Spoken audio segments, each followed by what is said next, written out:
Welcome to this special show where we are speaking with the management of IHH HealthCare, one of the largest private healthcare groups globally. The Malaysian-based company operates over 80 hospitals across 10 countries, spanning the entire healthcare spectrum from hospitals to diagnostics. In India, IHH's largest presence is through its acquisition of a 31% stake in Fortis Healthcare, completed in November 2018 for around 4,000 crores. Besides Fortis's 28 healthcare facilities, IHH also operates Gleneagles hospitals in Chennai, Mumbai, Bengaluru and Hyderabad. Additionally, they have a pan-India footprint in diagnostics through Fortis's diagnostic arm, Agilis Diagnostics. We have with us Dr. Prem Nair joining in from IHH to discuss their operations in India and to take us through their plans. Dr. Nair, welcome to the show.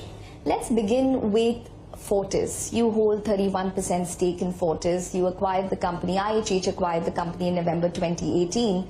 Since then, the parameters of Fortis have improved dramatically. For example, the stock price is up around 2.5 times, revenue has risen, margins have improved. A part of it is also because of the healthcare boom in India. But if you could just give us a sense in terms of IHH's contribution to the Fortis improvement. Yes, so we came in 2018, we acquired a stake in Fortis, and as you have rightly said, all the operational metrics, the financial metrics have improved tremendously. And I think a large part of the credit must go to the team that we put into Fortis, Dr. Ashutosh and his team. They have done very well, and you know, other than just operational and financial metrics, you have to look at the clinical quality in Fortis, how that has improved, patient experience. These are all the important things in healthcare today, right? So I think we control Fortis, right? We have got our directors. I'm the vice chairman of Fortis. We provide a lot of support to Fortis in their growth. But Fortis is really today running on its own engine. If you look at all the acquisitions that they have made, Agilis is coming up. It's all through their own internal accruals, right? They've got debt headroom. So I would say Fortis today, and their EBITDA is, you know, the 20s now. So they've improved a lot, right? And it's a great partnership, IHH and Fortis. Okay, but obviously the big elephant in the room has been the open offer, which has been pending since December of 2018. The Supreme Court did clear it, and there were some pending litigations which were cleared in, I think, 2022. But there is a particular litigation with regards to a forensic audit, which is pending in the Delhi High Court. Yeah. Give us an update on where the open offer stands. Okay, so I think this matter has wound its way through the courts, Supreme Court, right, and now it's with the Delhi High Court. I would say a lot of the issues have been resolved, right, and this is probably the last final matter, the forensic by Delhi High Court, which is ongoing now. All right, I won't comment on it, right, because it is going through the courts at the moment. And we anticipate that once it is resolved, we let the court process, you know, go through its, you know, usual route. We will, and then we'll have to decide what to do next. The open offer was at $170. Fortis today is at 600 plus, all right? So we will have to make a decision on how we move forward. There are many ways in which we can increase our stake, as you know, all right? But one thing's for sure, we will be staying in India and we will be staying with Fortis. So there's no chance of selling out that 31% stake? Absolutely not, all right? We have got Fortis, we've got Gleneagles, we've got twin engines of growth in India, and given the attractiveness of the Indian private healthcare market, we intend to stay and grow in India. But what do you think about this long journey of litigations, which is still not over at this point in time? Was there a time where IHH rethought its decision of acquiring Fortis? Well, you know, to be very honest, I think there were times when we were wondering what we got into, right? But over the years, most of the matters have progressed and resolved, you know, one by one. There were several matters going on at the same time, right? So most of them have been resolved, right? And I think we feel, right? I don't want to judge what's going to happen, but we feel that we are at the tail end of this matter, all right? And we really will have a chance to go ahead, all right? Both with Fortis and with Gleneagles, all right? And increase our presence in India. So when do you expect to hear back on the open offer? No, can't predict that for the moment. Probably by the end of this year Hopefully or next year? 6 months to a year, hopefully. Yeah. Okay. Well, this is a hypothetical situation, but if in case the open offer does get approved, Yes. like you mentioned, the price was 170 rupees. Today, Yeah. it's over 550 or 600 odd rupees for Fortis in terms of a price. What will IHH do? Will there be a revision of an open offer price on the higher side? What is the decision? Okay, given that we would like to increase our stake, I think we would have to revise, right, our offer to the other shareholders. So that's probably what it will take for us to do it. Okay, so you will probably revise the price higher Yeah. for the open offer if in case you do get that permission to go through. On the other hand, if in case the open offer does face hurdles again, what will IHH do? Will it go through any other route in order to increase its stake? Because currently you do have minority stake. Yes. Well, first of all, I must say we are happy with what we have at the moment. As I said, we control Fortis, right? Fortis is improving year by year, operational metrics, financial metrics. There's no restriction to their growth. As you can see, they bought a hospital in Manesar, they disposed of 2 hospitals in the south, right? And they're looking at more acquisitions. They've got a plan to expand by 2,000 beds from their current 5,000 beds purely by brownfield expansion. Correct. Right? So that's their same store growth, essentially. Right? So Fortis can continue to grow, all right? And we hope there will come a day when we have, few years down the road, when we have between the two entities about 10,000 beds, right? That will bring us maybe into the top 3, right, hospital groups in the country. That's our aspiration, right?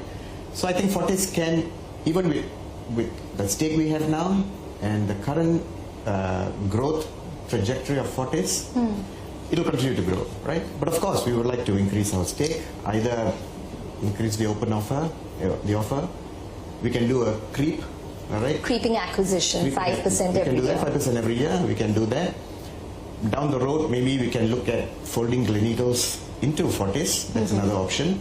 Not envisaged at the moment because both of them are growing very nicely. Okay. Right? And we can talk a little bit about Gleneagles as well because that's another growth story.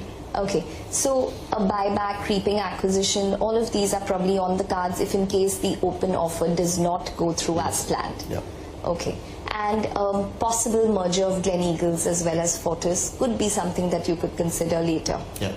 Okay, how is Gleneagles doing? Because we have the numbers for Fortis, Gleneagles is not listed. Well, yeah, so Gleneagles is not listed, but you know, Gleneagles is our international brand. So that's the first thing I must say. It's a very well-known brand, started 65 years ago in Singapore. We have Gleneagles in Hong Kong, we have Gleneagles in Malaysia, we have Gleneagles in East Malaysia, even in Brunei. It's a joint venture with the Brunei government. So Gleneagles is a well-known brand. So we decided when we had to, after we bought the promoter's stake last year, exactly 1 year ago, we renamed it from Global to Gleneagles. Okay. Right? So firstly, it's a very well-known brand. Secondly, if you again look at the operating and financial metrics of Gleneagles, right? They were, when we went in, EBITDA was, you know, in the single digits. Today it's in the mid-teens, all right? It's improving.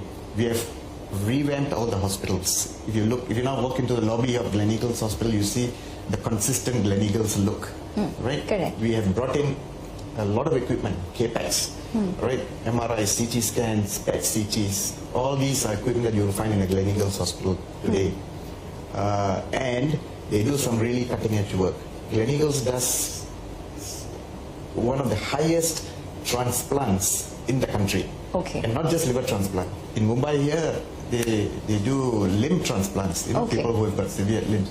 So very, very high quality work is going on in Gleneagles Hospital as well. So just on, the branding part of it, because we do understand that there's a litigation with regards to the Fortis brand as well.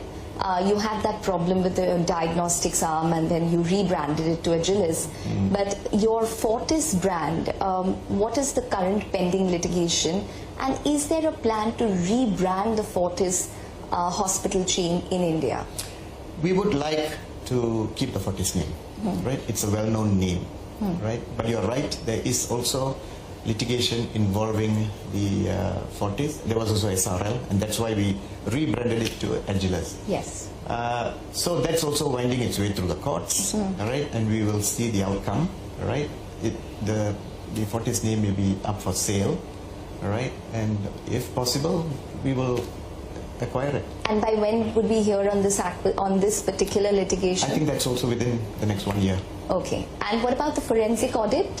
What kind of audit is going on when it comes to this forensic audit case? That's with the Delhi High Court at the moment, so I'll just leave it there.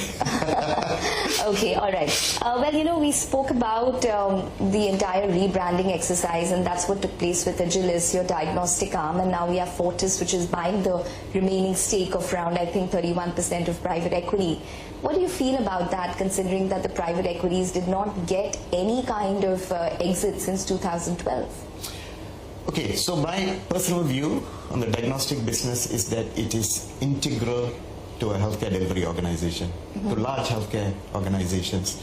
And so in all our countries, Singapore, Malaysia, and Turkey, our 3 big countries, the labs are the biggest, all right? And they support the hospitals. They have considerable outreach as well. And likewise in India, we need to have a big lab for our 2 entities, all right? So Agilus is what it is, and we like to keep it. And hence, when the IPO did not materialize, we encourage Fortis to take it, right? Agilus, and that's what's happening now.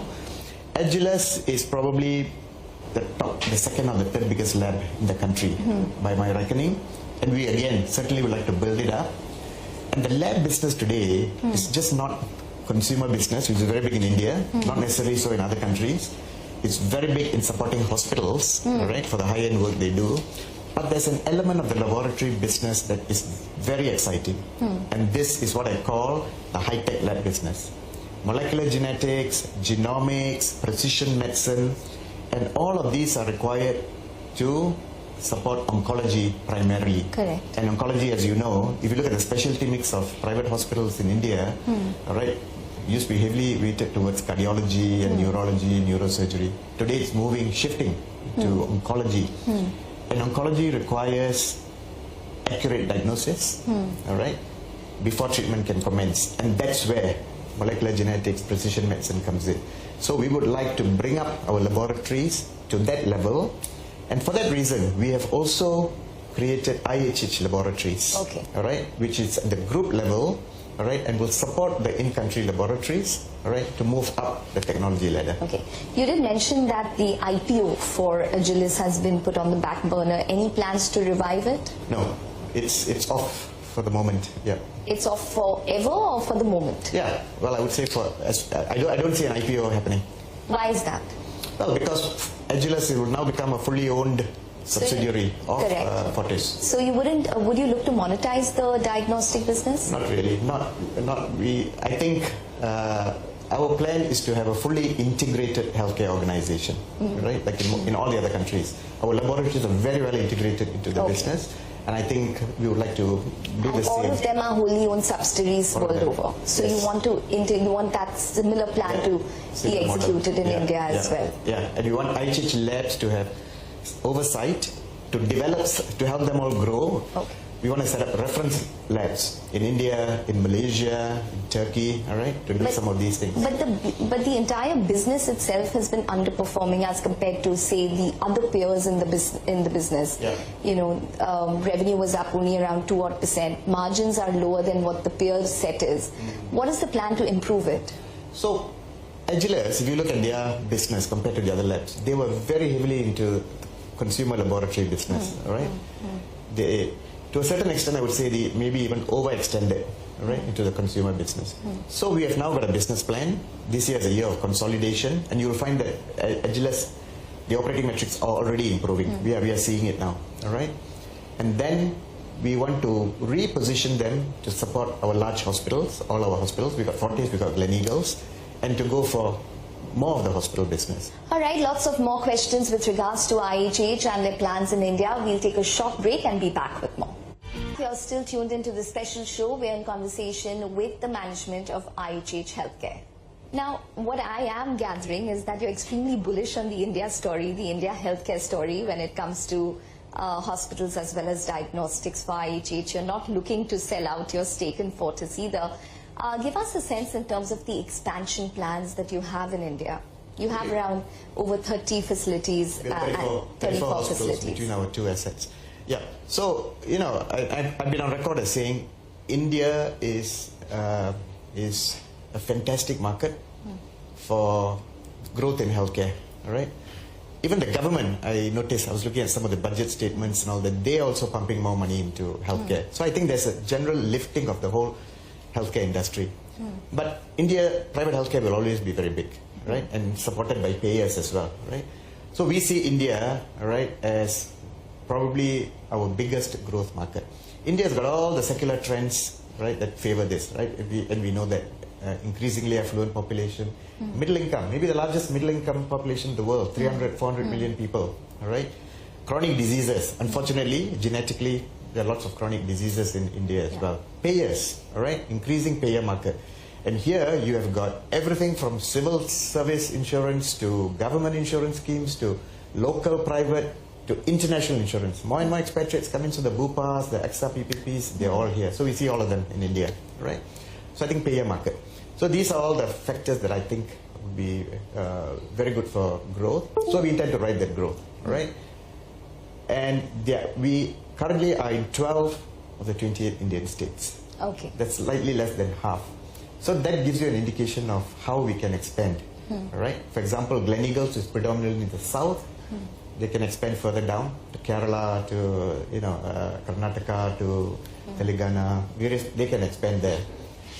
Fortis is predominantly a northern hospital group, right? There's some sharing in Mumbai and Bangalore, right? But expansion will take place there. You can still expand within tier 1 cities. That's a question I'm always asked. Would you go down to tier 2, tier 3? Yeah. I say there are still opportunities in tier 1. Manesar recently was a very good example because the tier 1 cities are also expanding. Correct. Look at NCR, right? And look at Mumbai, right? But along with that comes a lot of competition as well. You've seen private equity pump in around $5.5 billion just in 1 year, and record deals which are taking place in the private equity side. With that, there's a lot of competition which is rising in the private healthcare space. How do you think IHH is going to combat that? So, I've always told my team, if there's competition, it's good. You don't want to go into an uncompetitive market, right? Competition is good up to a certain point, right? So, fine, we have got very strong competitors, but we are standing on our own, right? And we are doing well. Fortis today is not just in tier 1 cities. If you look at Punjab, Amritsar, Mohali, Chandigarh, we are very big there as well. So we are already in some significant tier 2 cities. And a tier 2 city in India is like a metropolis in other countries. It's a huge population. We have people who can afford healthcare. So we will look, we are not restricting ourselves just to the tier 1 cities. We will look at the good tier 2 cities. For example, if Gleneagles is going to go south, all right, it can go to Kerala. In Tamil Nadu, we are only in Chennai. We can go to Coimbatore. These are all hubs as well, industrial hubs, business hubs, right? So I think these are our plans. We think there are lots of opportunities. Okay, so 4,000 beds is what you have currently. What would you like to increase it to? That's Fortis building. Fortis will grow by another 2,000 beds in the next 5 years. Brownfield expansion. All right, this is the best form of expansion. Same store growth, Fortis will increase. All right. If we do some acquisitions along the way, we will add another 1,000, 2,000, right? And that's why I said between the two, we'll probably have about 10,000 beds in a few years' time. Okay. Yeah. About acquisitions, what is your plan when it comes to acquisitions in the Indian hospital market? Because it's ripe. Yeah, it is. But the valuations are high. Yeah, but I tell you, Ekta, we are very, very disciplined about acquisitions, right? Because, firstly, we have so much opportunity in all our current hospitals to increase their capacities, and that's the best, right? You get immediate operating leverage. If I put 100 beds in a 200-bed hospital, my utilization of ICUs, my utilization of operating theaters of the machine goes up immediately, all right? Right? Occupancy goes up. So that's the best form, and we are committed to that. That's the first thing. For a strategic acquisition or a big acquisition to take place, we've got several criteria, all right? Firstly, it must be in a market or in an area, of course, there must be significant demand, all right? Of course, we look at the competitive situation. We want to get facilities that are of the highest clinical quality. We put a lot of emphasis on patient outcomes, all right? We've got, at the group level, we've got an entire medical group that looks at the quality in all our hospitals globally. So that's very important if you look at our acquisitions, right? Thirdly, of course, it must be accretive, right? within 2 or 3 years. All right. So, and you know, we recently made an acquisition in Penang. You must have read about it, right? It's almost 1 billion. Yes. Island Hospital, which adds a lot of value because it's a medical tourism hub. So we would also be looking at similar, right, kind of acquisitions in India. So is that a space of growth that you're looking at, medical tourism in Absolutely. India, which Fortis is probably going to Yes. bank on? India is a medical tourism hub, right? Okay. Why? Because there's good work done at very cost-effective rates. India is probably one, from a value-based healthcare perspective, India is right up there. So so the valuations don't matter. I mean, is it a deterrent at all, considering that we're around 25-30 times in terms of some assets as compared to other Asian hospitals, which are anywhere between 10 to 20 times? Yeah. Well, every deal that we look at is different, right? It's not just valuations, right? Okay, I mentioned all the criteria, so we will look at it. If it's value accretive to us, or we can in a few years after that, all right, make it value accretive, then we will definitely look at it. What's the size that you'd be looking at? How much are you looking to shell out for an acquisition? We shelled out 1 billion recently. IHH has got considerable. For an Indian asset. Well, we have got the capability to do significant acquisitions. Okay, all right. But while you are very bullish on the Indian hospital market, there is also the Supreme Court, which is probably looking at maybe even regulation of pricing. Yes. That is a possible deterrent. What's your view on that? Okay, healthcare is a very regulated industry in all the markets that we operate. Price controls, India has had it for a long time in the drug area, right? Other countries, even Singapore, which is quite laissez-faire kind of an economy, has introduced controls on cancer drugs because the prices are so high, it's becoming difficult for the average person in the street to get decent cancer treatment. So they have started controlling things as well. Malaysia has had it as well. Malaysia controls prices for doctors' fees as we do in Singapore. So what I'm trying to say is we operate in a regulated environment for sure. Now, the Supreme Court matter, I believe, was a petition that went up, is being considered. It will take some time. But I believe that it is not possible, right, to have very tight controls on private healthcare simply because you will deter innovation, you will deter technology. I mean, look at Fortis, FMRI. They've just put in the Gamma knife, right? They've just put in the MR Linac, for which obviously there will have to be an uplift in the use of the technology, in the trained physicians. Singapore's just bought the first proton therapy machine, Novena. It's about twice the price of a normal radiation, but it benefits patients. So what I'm saying is the price performance really has to be looked at. I'm not sure where this will go, honestly speaking, and again, this is a litigation matter, so we'll see the outcome. But what I'm trying to say is... But will it change your plans for India if in case there's regulation of pricing? No, we are used to regulation in all our countries. All right, Doctor, thank you very much for joining in and speaking with CNBC TV. Thank you. Thanks.